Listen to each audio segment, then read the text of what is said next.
Hello everyone, welcome to Neha's creativity. I hope कि आप सब लोग अच्छे से होंगे। Happy mother's day to all mothers. और आज का डे परफेक्ट है इस वीडियो के लिए। एक्चुअली बहुत दिन से मेरे पास रिक्वेस्ट आ रही थी कि मैं अपनी जो प्रेगनेंसी स्टोरी है और मेरा जो यूके का एक्सपीरियंस है वो शेयर करूं। तो मुझे लगा कि इससे अच्छा दिन तो कोई हो ही नहीं सकता, क्योंकि बहुत दिन से मैं कुछ मेल रिसीव कर रही थी। तो काफ़ी लोग जो यूके में न्यू आ रहे हैं, तो उन लोगों की रिक्वेस्ट थी कि अनवित का बर्थ यहीं पे हुआ है, तो मैं अपनी कंप्लीट स्टोरी और यूके का जो मेरा एक्सपीरियंस रहा है प्रेगनेंसी और डिलीवरी का वो आप लोगों के साथ शेयर करूं। तो हो सकता है कि ये वीडियो को एक लंबी वीडियो भी हो जाए, आई डोंट नो, क्योंकि मैं थोड़ा मोटिवेशनल और इन्फॉर्मेशन वे में ये वीडियो पूरा बनाऊंगी। तो सपोज अगर मुझे लगा कि ये वीडियो कुछ ज़्यादा ही लंबा हो रहा है तो मैं इसका पार्ट 1 और पार्ट 2 कर दूंगी, ताकि आप लोग फिर बोर ना हो। तो मैं शुरू करती हूँ अपने एक इनिशियल डे से ही। तो मेरे एक्चुअली 3 मिसकैरेजेस हुए हैं, तो उनका भी मैं स्टोरी आपको सुनाती हूँ। तो क्या हुआ था कि मेरी जो फर्स्ट प्रेगनेंसी थी वो एक अनप्लैन्ड प्रेगनेंसी थी। तो वही, जब अनप्लैन्ड प्रेगनेंसी होती है तो मन थोड़ा सा दुखी भी होता है, लेकिन फिर मैं खैर प्रेग्नेंट हुई तो मन थोड़ा उस तरीके से मतलब एडजस्ट होने लगा। लेकिन कुछ टाइम बाद ही, आफ्टर 6 वीक बाद, वो प्रेगनेंसी अपने आप ही ख़त्म हो गई थी। मतलब मेरे को काफ़ी ज़्यादा पेन हुआ था। फिर जब प्रेगनेंसी ख़त्म हुई तो मन बहुत ज़्यादा दुखी हुआ कि मतलब ऐसा नहीं होना चाहिए था। लेकिन फिर मुझे यही लगा कि शायद मैं खुश नहीं थी, तो इसलिए भगवान ने ऑटोमेटिकली ये प्रेगनेंसी ख़त्म कर दी। लेकिन उसके तुरंत बाद ही हम लोगों ने कुछ मंथ्स बाद ही बेबी प्लान करने का सोच लिया था। तो सेकंड प्रेगनेंसी फिर हम लोगों ने प्लान की। सब कुछ बहुत अच्छा था, लेकिन 7 वीक में मेरा स्कैन हुआ, क्योंकि मैं इंडिया में ही थी उस समय।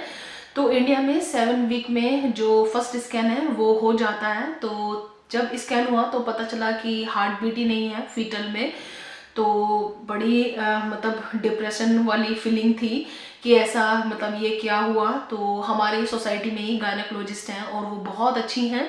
तो उन्होंने पहले तो बोला कि आप वेट करो कि एटलीस्ट 9 वीक और 10 वीक का, क्योंकि बहुत बार जो हार्ट बीट है वो लेट आती है। तो हम लोगों ने वेट किया, लेकिन तब भी हार्ट बीट नहीं आई और बहुत ज़्यादा मन दुखी हुआ। तो फिर डीएनसी हुआ, तो उसके थ्रू प्रेगनेंसी ख़त्म करानी पड़ी, क्योंकि जब आपके डेज बढ़ जाते हैं तो नॉर्मल वे से प्रेगनेंसी ख़त्म नहीं हो सकती। तो वो टाइम बहुत ज़्यादा ख़राब टाइम था। तो फिर वही हुआ कि कुछ टाइम का ब्रेक लिया और फिर हम लोगों ने बेबी प्लान किया। तो फिर थर्ड टाइम मैं प्रेग्नेंट हुई और प्रेगनेंसी में कंसीव करने में कोई भी प्रॉब्लम नहीं होती थी। तो उसके बाद क्या हुआ कि फिर वही सेम प्रोसीजर 7 to 8 वीक में मतलब स्कैन हुआ और हार्ट बीट नहीं आई अगेन। तो मन फिर बहुत ही ज़्यादा मतलब दुखी हो गया कि ऐसा मतलब क्यों हो रहा है। तो फिर उस समय मैंने 3 डॉक्टर से कंसल्ट किया कि मतलब ऐसा ना हो कि यही कुछ गड़बड़ हो रहा हो। और नहीं, मुझे ट्रस्ट बहुत ज़्यादा हिल गया था। तो अलग अलग डॉक्टर, आदित्य बिरला और दीनानाथ में, पुणे में ही तीनों हॉस्पिटल हैं, तो वहाँ पे गई। उन्होंने बोला कि आप 12 वीक्स तक का वेट करो तो हार्ट बीट आ जाती है। तो लेकिन हार्ट बीट नहीं आई 12 वीक का वेट करने के बाद भी। अगेन फिर से मतलब डीएनसी मतलब मुझे कराना पड़ा। तो तब तक आते आते मैं इतना ज़्यादा डिप्रेस हो गई थी और अपने आप को ही मैं गिल्टी फील कर रही थी कि नहीं, मैं ही मतलब मेरा ही कोई कसूर है इसमें और शायद मेरे अंदर कोई प्रॉब्लम है और इस वजह से ही मेरी जो मिसकैरेजेस हैं वो हो रहे हैं। तो आप बिलीव नहीं करोगे कि उसी समय हम लोगों ने जो हाई लेवल टेस्ट होते हैं वो सब अपने कराए। हालांकि डॉक्टर ने रिकमेंड नहीं किए थे, क्योंकि डॉक्टर बोल रहे थे कि ऐसा हो जाता है कभी कभी। लेकिन मैं बहुत ज़्यादा परेशान थी कि नहीं, मुझे जानना है कि ऐसा मतलब क्यों हो रहा है। तो जो फीटल का कैरोटाइपिंग और ये वो मतलब हाई लेवल वाले जितने टेस्ट थे हम लोगों ने सब कराए। तो रिपोर्ट्स एकदम क्लियर थी, एक सिंगल प्रॉब्लम नहीं थी, ना तो मेरे अंदर और ना ही सौरभ के अंदर। लेकिन बस वही था कि भगवान को यही मंजूर था, तो इसीलिए मतलब तीनों मिसकैरेजेस हुए हमारे। तो वही मेरा जो यहाँ पे मैसेज है वो सबसे पहले तो ये है कि अगर आप के साथ भी ये सिचुएशन हुई है तो सबसे पहले तो मैं आपको बोलूँगी कि आप अपने आप को दोष ना दें, गिल्टी फील ना करें, क्योंकि इसमें हमारा कोई बस नहीं चलता और ये सब भगवान की ही मर्जी होती है। क्योंकि बहुत सारे केस ऐसे होते हैं जो हमने कभी सुने भी नहीं होते हैं वो हमारे साथ ही घटते हैं। तो इसलिए अपना आपको दोष देने का ज़रूरत नहीं है, क्योंकि ज़रूरी नहीं है कि हमारे अंदर ही प्रॉब्लम हो इसीलिए हमारे मिसकैरेजेस होते हैं। तो कोई बात नहीं, फिर उसके बाद हम लोगों ने स्टॉप किया और फिर हम लोगों का यूके आने का प्लान हुआ। तो हम लोग यूके आए और उस समय बहुत अच्छे से माइंड वाइंड सब चेंज हुआ, तो हवा पानी सब कुछ चेंज हुआ, तो बहुत अच्छा लग रहा था इनिशियल फेज। तो लेकिन काफ़ी टाइम बीत गया था, तो फिर मेरा मतलब प्लान हुआ कि मतलब हम लोग फिर से मतलब बेबी करते हैं। लेकिन मैंने सोचा कि इससे पहले मैं एक बार डॉक्टर से कंसल्ट करती हूँ। तो यहाँ पे जीपी के पास मैं गई, तो जीपी को मैंने बताया कि ऐसे हम लोग बेबी का प्लान कर रहे हैं, लेकिन मेरे 3 मिसकैरेजेस ऑलरेडी हो चुके हैं, तो अभी हमें क्या करना चाहिए। तो यहाँ के जो जीपी हैं, मतलब मेरा जो एक्सपीरियंस रहा है मैं ये बोलूँगी कि अच्छा ही रहा है एक तरीके से। तो जीपी ने आगे जो फर्दर रिसर्च टीम थी उनको हमारा केस रेफर किया। तो थोड़ा सा बस प्रॉब्लम ये है कि यहाँ पे जो अपॉइंटमेंट्स रहते हैं वो थोड़ा सा टाइम टेकिंग रहते हैं, तो पेशेंस रखना पड़ता है। तो हमें फिर ऐसे अपॉइंटमेंट मिला और वहाँ पे जो रिसर्चर थे उन्होंने मतलब ब्लड वगैरह सब कुछ लिया। तो हमें ये बोला गया कि जब तक कोई भी रिजल्ट नहीं आता तब तक तुम बेबी प्लान मत करना, जब तक हम लोग आपको ना बोलें प्लान करने के लिए, तो तब तक तुम इंजॉय करो। तो उस समय मतलब ऐसा था कि हाँ मतलब बेबी का मन था, लेकिन बहुत ज़्यादा पागलपन नहीं था। बहुत ज़्यादा हम लोग फ्री हो चुके थे, इंजॉय कर रहे थे अपनी लाइफ, मन बहुत ज़्यादा खुश था। सॉरी, मेरा जो थ्रोट है वो थोड़ा सोर है। तो मन बहुत ज़्यादा खुश था क्योंकि न्यू कंट्री में आए थे और बैचलर थे, तो लाइफ उस तरीके से एंजॉय कर रहे थे, इधर उधर घूम रहे थे। तो बेसिकली कोई भी टेंशन नहीं थी, तो जो रिसर्च थी वो अपने टाइम पे सब हो रही थी। तो फिर बाकी हम लोग जो यूरोप वगैरह घूमने में थे वो सब बिजी थे, तो माइंड एकदम खुश और अच्छा था। फिर एक दिन हमें फ़ोन आया कि आपकी जो रिपोर्ट्स हैं वो एकदम क्लियर हैं, तो आप दोनों को ही कोई दिक्कत नहीं है, तो आप बेबी प्लान कर सकते हो।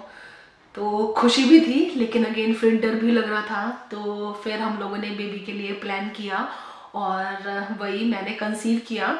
तो अब मैं थोड़ा सा इंफॉर्मेटिव वे में आपको बताऊंगी कि जब यहाँ पे प्रेगनेंसी होती है तो हमें क्या करना पड़ता है। तो मुझे पता चला कि मैंने पहले घर पे जब टेस्ट किया कि मैं प्रेग्नेंट हूँ, तो मैंने यहाँ पे एक्चुअली क्या हुआ था, मेरा केस थोड़ा सा अलग था। जिस डॉक्टर को मेरा केस असाइन हुआ था तो उन्होंने मुझे बोला था कि जब भी आप प्रेग्नेंट हो तो आप, मुझे एक नंबर दिया था कि आप अर्ली प्रेगनेंसी सेंटर था कि आप वहाँ पे कॉल करके बताना कि ऐसे मैं मतलब प्रेग्नेंट हूँ और मुझे अर्ली स्कैन का अपॉइंटमेंट चाहिए। क्योंकि मेरी जो प्रेगनेंसी थी वो हाई रिस्क प्रेगनेंसी थी, तो इसीलिए मुझे उस नंबर पे कॉल करना था, क्योंकि वो लोग इनिशियल डेज पे ही चेक करने वाले थे। लेकिन अगर नॉर्मल किसी को कोई दिक्कत नहीं है और आप प्रेग्नेंट हो तो आपको डायरेक्ट जीपी से कांटेक्ट करना पड़ता है। तो जीपी जो आपका आगे का प्रोसीजर है वो सब फॉलो करता है।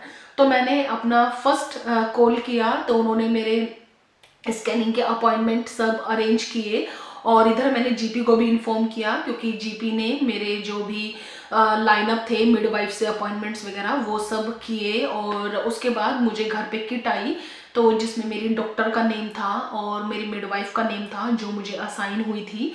और उसके बाद पूरी डिटेल थी कि सारी बुक लेट आई थी कि मुझे कैसे अपनी प्रेगनेंसी को लेके चलना है, क्या खाना है, क्या पीना है। तो वो जो बुक थी अर्ली प्रेगनेंसी टिप्स वाली, वो बहुत बहुत अच्छी बुक्स थी, क्योंकि यहाँ पे कोई नानी दादी तो है नहीं जो हमें गाइड करेगी। तो वो बुक में सब कुछ रिटर्न होता है कि कैसे कैसे आपको फील होगा इस स्टेज पे, तो वो सब मैं पढ़ते रहती थी। बाकी जो घर पे बात होती थी वो सब गाइडेंस मुझे मिलते रहती थी। एक्चुअली क्या होता है कि जैसे इंडिया में 7 to 8 वीक्स में फर्स्ट स्कैन होता है, लेकिन अगर आपकी प्रेगनेंसी नॉर्मल है तो यहाँ पे वो स्कैन आपका नहीं होगा 7 to 8 वीक्स में, सीधा जो स्कैन होगा वो 12 वीक्स में होगा। लेकिन मेरा केस चूंकि हाई रिस्क प्रेगनेंसी थी तो इसलिए मेरा स्कैन 7 वीक में हुआ, 9 वीक में हुआ। तो जब मेरा 7 वीक में स्कैन हुआ तो हार्ट बीट थी और आप यकीन मानो कि मैं मतलब स्कैर्ड भी थी और हैप्पी भी थी। मतलब मुझे नहीं समझ में आ रहा था कि मैं इस फीलिंग को कैसे एक्सप्रेस करूं।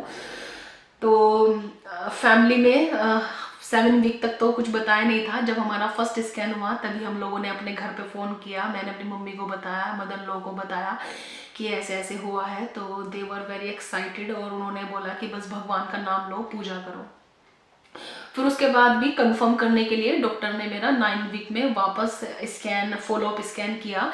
तो 9 वीक में भी हार्ट बीट थी। तो हम फिर मतलब धीरे धीरे ऐसे स्टेप लेके बढ़ते जा रहे थे।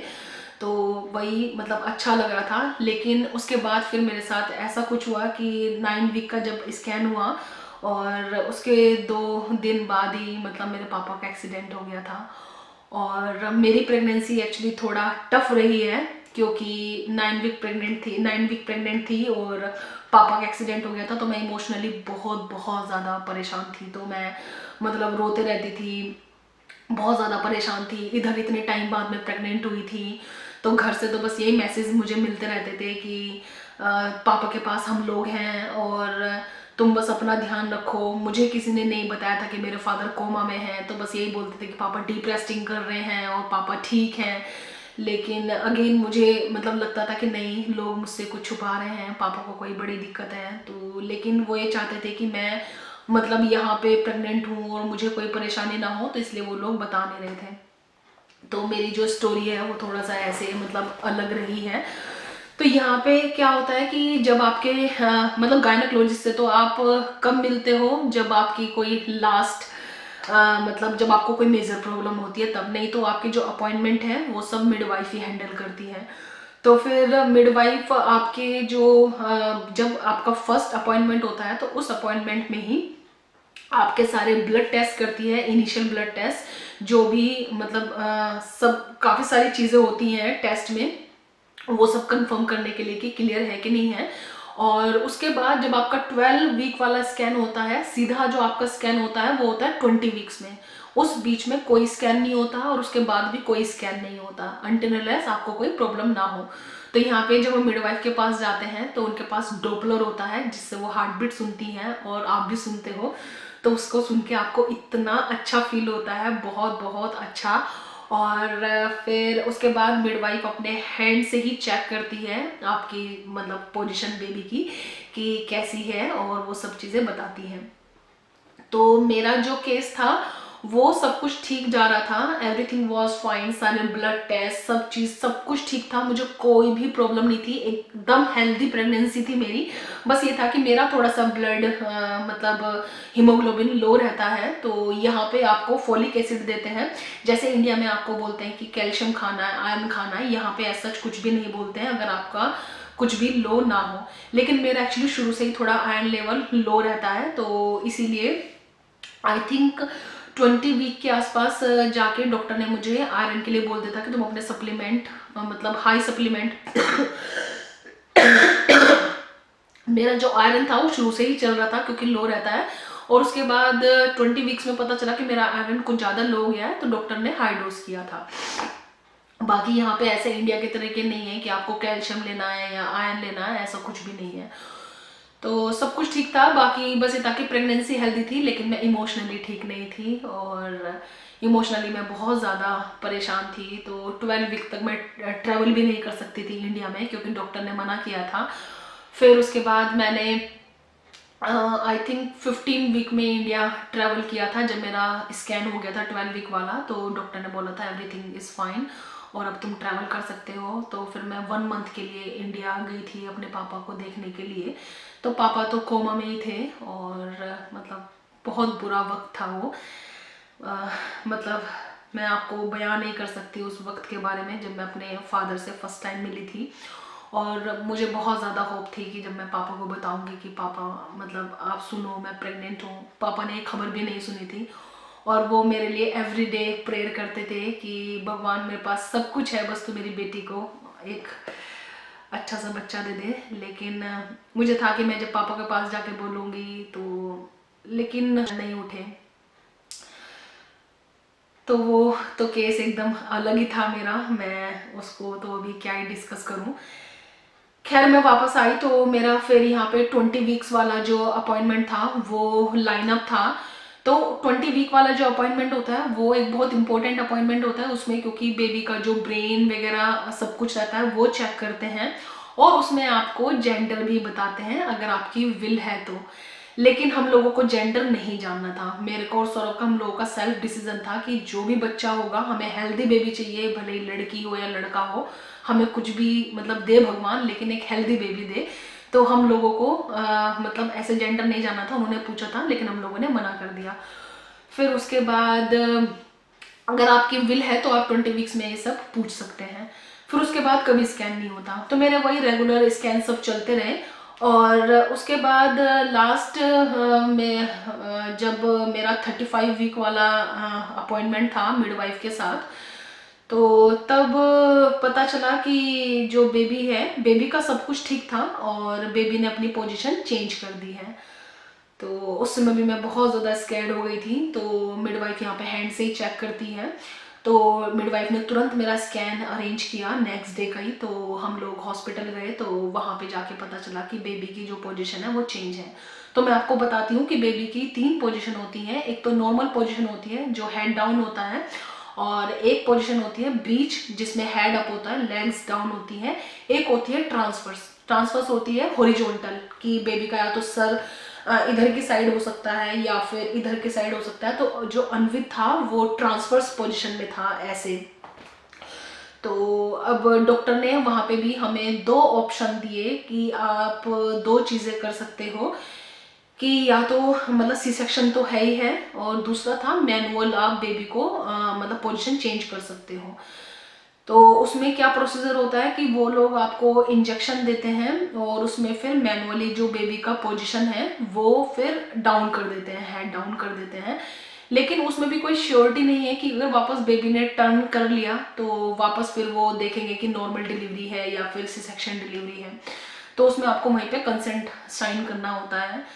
तो अब मेरे सामने 2 ऑप्शन थे, तो जो फर्स्ट वाला ऑप्शन था उस पर मतलब मैं और सौरभ हम दोनों का ही मन नहीं ठुक रहा था, क्योंकि बहुत बहुत ज़्यादा डरे हुए थे। और आप यकीन जानो कि मतलब जब तक अन्वित हाथ में नहीं आ गया मैं बहुत ज़्यादा नेगेटिव थी, बहुत ज़्यादा। मुझे मतलब लग ही नहीं रहा था कि भगवान मतलब मुझे बेबी देगा भी, मतलब मैं इतनी ज़्यादा नेगेटिव हो गई थी, क्योंकि 3 मिसकैरेज के बाद मैं हिल गई थी बुरी तरीके से। तो बस वो नेगेटिव फीलिंग के चलते ही मुझे लगा कि कहीं ऐसा ना हो कि बेबी की पोजीशन चेंज करें और कुछ गड़बड़ हो जाए। तो क्योंकि हर इंसान पहला ही होता है जब किसी के साथ कुछ केस गड़बड़ होता है, तो अगेन उसमें भी पेनफुल प्रोसीजर होता ही है। तो सौरभ ने बोला कि नेहा उसमें भी पेन तो हो गई, अगर घुमाते भी हैं तो तुम सी सेक्शन ही ले लो। तो मुझे इतना ज़्यादा डर लग रहा था सी सेक्शन से, बहुत बहुत ज़्यादा। और जो सी सेक्शन से ज़्यादा मुझे डर लग रहा था जो पीठ में एपिड्यूरल जाता है उससे। तो खैर कोई बात नहीं, सेल्फ डिसीजन से हम लोगों ने मतलब सी सेक्शन कराने का ये डिसीजन लिया। मेरे सामने जो डॉक्टर था जो हमारे से डिस्कस कर रहे थे वो बहुत बड़ी उम्र के थे। तो मैंने उनसे पूछा कि एज अ डॉक्टर आप क्या सजेस्ट करोगे। तो यहाँ पे डॉक्टर ऐसे आपको कोई अपना डिसीजन नहीं बताते हैं कि आप